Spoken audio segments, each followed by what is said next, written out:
Hello friends, new व्लॉगमध्ये तुमचं स्वागत आहे. आज आम्ही निघालो आहे डीमार्टला. आज सुट्टी होती. म्हटलं थोडं घरच्यासाठी काहीतरी शॉपिंग करावं. घरी असल्यावर असं वाटतं की घरात सगळं काय आहे, पण डीमार्टमध्ये गेल्यानंतर असं वाटतं अरे आपल्याकडे किती वस्तू कमी आहेत. डीमार्टमध्ये गेल्यानंतर पहिले आम्ही ट्रॉली घेतली, मग सगळीकडे फिरून कपड्यांच्या सेक्शनमध्ये गेलो, मग उर्वीसाठी थोडं शॉपिंग केली आणि मग उर्वीला स्कूलसाठी टिफिन बॉक्स बॉटल पाहायला गेलो. टिफिन बॉक्स मला एवढे काही आवडले नाहीत, पण मला ही बॉटल आवडली, त्यामुळे मी ही पाण्याची बॉटल घेतली.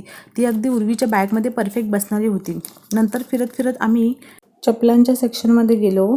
तिथे मला हे उर्वीचे शूज खूप आवडले होते, पण उर्वीच्या साईजचे नव्हते, पण इतके सुंदर होते दिसायला, मला खूप आवडले होते, पण मी घेतले नाहीत कारण ते घेऊन पण काय उपयोग नव्हता, कारण उर्वीला ते येणार नव्हते. त्यामुळे मग मी उर्वीला शूज दुसरे बघितले, पण मला एवढे काही खास वाटले नाहीत ते, पण ते शूज खूप छान होते. हे शूज बघितले पण उर्वीचे साईजचेच नव्हते, त्यामुळे म्हटलं जाऊ दे आता. मग आम्ही पुढे आलो. असंच फिरत फिरत मग आम्ही कॅपच्या सेक्शनमध्ये आलो.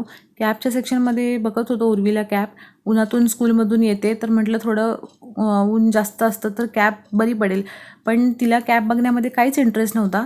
तिला जे गिफ्ट मिळालं होतं, तिला जे पाहिजे ते मिळालं होतं, त्याच्यामध्येच ती एकदम मग्न झाली होती. तेच घेऊन ती पूर्ण डीमार्टमध्ये डान्स करत होती.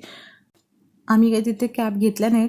मग आम्ही पुढे सगळं फिरून झाल्यानंतर बिलिंग सेक्शनला आलो, कारण आज जास्त काही डीमार्टमध्ये फिरलो नाही, कारण सॅटर्डे असल्यामुळे खूप गर्दी होती. त्याच्यामुळे आम्ही सरळ बिलिंगला निघून आलो.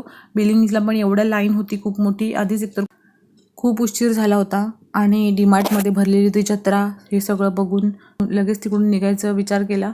त्यामुळे बिलिंग झालं. आम्ही बाहेर आलो. डीमार्टमध्ये गेलो आणि सॉफ्टी नाही खाल्ली, असं कसं होईल. प्रत्येकाला जाऊन तिथे सॉफ्टी खायला खूपच आवडते. मग आम्ही तिघांनी पण सॉफ्टीचा आनंद घेतला आणि आम्ही तिघे पण वळलो पॉपकॉर्नकडे. उर्वीचा हट्ट चालला होता, मम्मा मला पॉपकॉर्न हवेत, आणि या पॉपकॉर्नचा सुवासही खूप सुंदर सुटला होता, त्यामुळे खायचा कंट्रोल कोणीच करू शकत नाही. मग आम्ही पॉपकॉर्न घेतले आणि मग आम्ही घरी जायला निघालो. चैत्र नवरात्र चालू आहे. तिथे आम्हाला देवीचं डेकोरेशन दिसलं. आम्ही आतमध्ये काही गेलो नाही, ऑलरेडी खूप उशीर झाला होता. आम्ही बाहेरूनच दर्शन घेतलं आणि थोडेसे तिथे फोटोज काढले आणि मग आम्ही घरी यायला निघालो. असा होता आमचा आजचा दिवस. व्हिडिओ आवडल्यास नक्की लाईक करा. भेटूया नेक्स्ट व्हिडिओमध्ये.